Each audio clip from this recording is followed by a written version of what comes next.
छत्रपती संभाजीनगर शहरात महाराष्ट्र राज्य ग्रामीण जीवनोन्नती अभियानांतर्गत उमेद स्वयंसहाय्यता समूहातील महिलांनी उत्पादित केलेल्या वस्तू, साहित्य आणि इतर पदार्थांच्या विक्रीसाठी राज्यस्तरीय मिनी सरस महोत्सवाचे उद्घाटन जिल्हाधिकारी दिलीप स्वामी यांच्या हस्ते करण्यात आलं।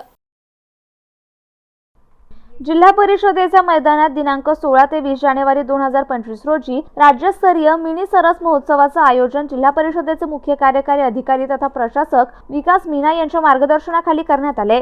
या महोत्सवात 12 जिल्ह्यातील छत्रपती संभाजीनगर जिल्ह्यासह एकूण 93 स्टॉल उभारण्यात आले। यामध्ये 75 विक्रीसाठी आणि 18 खाद्यपदार्थांचे स्टॉल आहेत। स्वयंसहाय्यता समूहातील महिलांनी तयार केलेल्या विविध खाद्यपदार्थांचे, कलात्मक वस्तूंचे स्टॉल असणार आहेत। शहरवासियांनी कुटुंबासह भेट देऊन खरेदी करावी आणि महिला बचत गटाच्या सक्षमीकरणासाठी हातभार लावावा, तसेच त्यांना प्रोत्साहित करून मनोबल वाढवावे असं आवाहन जिल्हाधिकारी दिलीप स्वामी यांनी केलंय। सामाजिक जबाबदारी महिलांनी स्वीकारली पाहिजे। बालविवाह, लिंगभेद चाचणी, मुलींना शिक्षण देऊन सक्षम बनवणे याकडे लक्ष देण्याचं आवाहन जिल्हा परिषदेचे मुख्य कार्यकारी अधिकारी तथा प्रशासक विकास मीना यांनी केलं।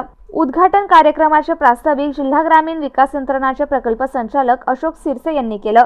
उद्घाटन प्रसंगी सहाय्यक प्रकल्प संचालक सुहास खळेगावकर, जिल्हा अभियान व्यवस्थापक विक्रम सरगर, व्यवस्थापक विपणन सचिन सोनवणे, जिल्हा व्यवस्थापक विभीषण भोईटे, जिल्हा व्यवस्थापक सुचिता खोतकर, जिल्हा व्यवस्थापक प्रज्ञा दाभाडे, जिल्हा आणि तालुका ग्रामीण विकास यंत्रणेचे कर्मचारी उपस्थित होते।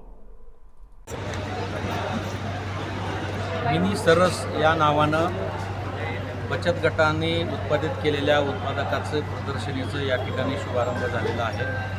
फक्त छत्रपती संभाजीनगर जिल्हाच नाही तर बाहेरच्या जिल्ह्यातून आलेल्या अनेक महिलांच्या बचत गटांचे अतिशय दर्जेदार उत्पादक या ठिकाणी प्रदर्शनी आणि विक्रीसाठी ठेवण्यात आलेले आहे।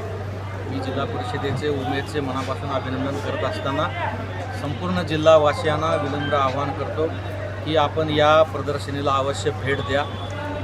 खाद्यपदार्थ असो, सुशोभीकरणाच्या वस्तू असो, आयुर्वेदिक असतो, या सर्व वस्तू ज्या बचत गटाने तयार केलेल्या आहेत त्या अतिशय दर्जेदार वस्तू या ठिकाणी खाद्यपदार्थ आपल्याला मिळणार आहेत। आपण या संधीचा अवश्य लाभ घ्यावा आणि या बचत गटाकडूनच ह्या सर्व खरेदी करावा, जेणेकरून चांगल्या वस्तू, चांगले पदार्थ खरेदी केल्याचा आपल्याला आनंद पण मिळेल आणि या बचत गटाला सुद्धा थोडा आर्थिक हातभार लागेल।